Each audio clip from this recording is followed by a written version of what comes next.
Sabi niya sa Ephesians 5:20, always giving thanks to God the Father for everything in the name of Jesus.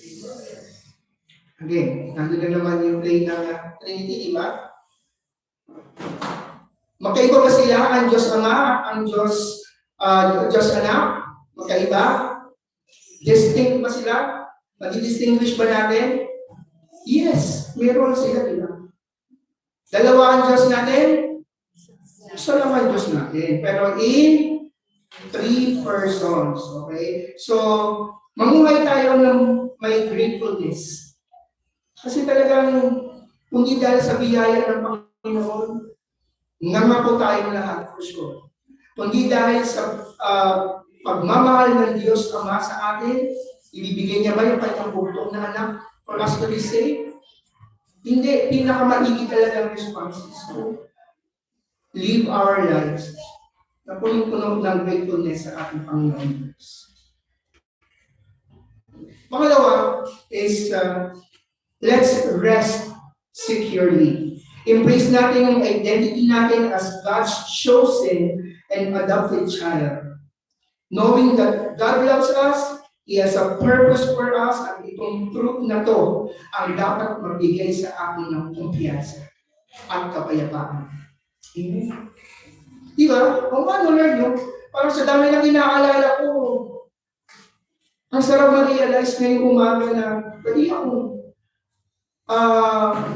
mag-rest sa inyo securely simply because pinili mo ako. Pangalawa, inadapt mo ako. Diba? Romans 8:15, for you did not receive a spirit that makes you a slave again to fear, but you received the spirit of sonship. And by Him we cry, Abba, Father. At pangulit, let's trust completely sa ating Panginoon Diyos. Surrender to God's will even when it's hard. Trust that His plans are good and He is working for your ultimate good and His glory. Ang verse natin dyan, 3:5-6, trust in the Lord with all of your heart and lean not on your own understanding. In all your ways submit to Him and He will make your paths straight. God the Father, thank you for all of these truths. Salamat, Diyos Ama.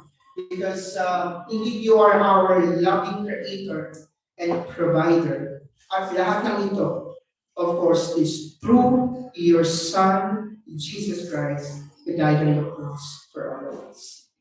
Let's come to the Lord in prayer. Let's pray.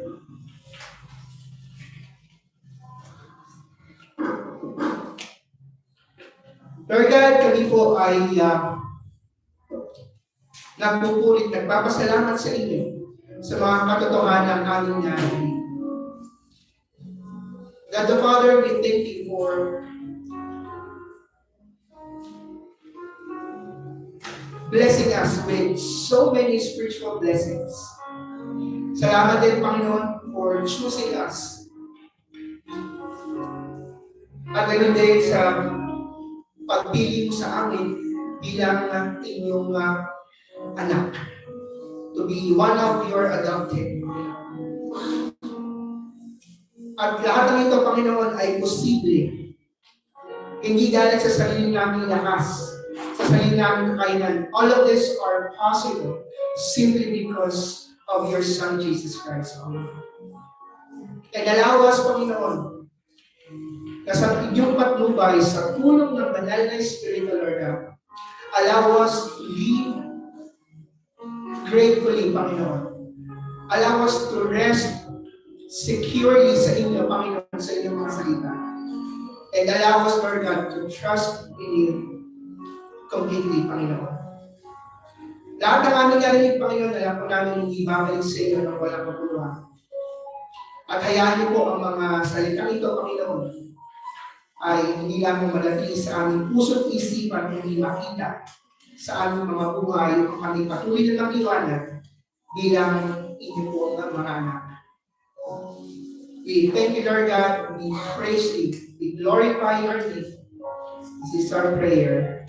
Christ, we pray. Amen.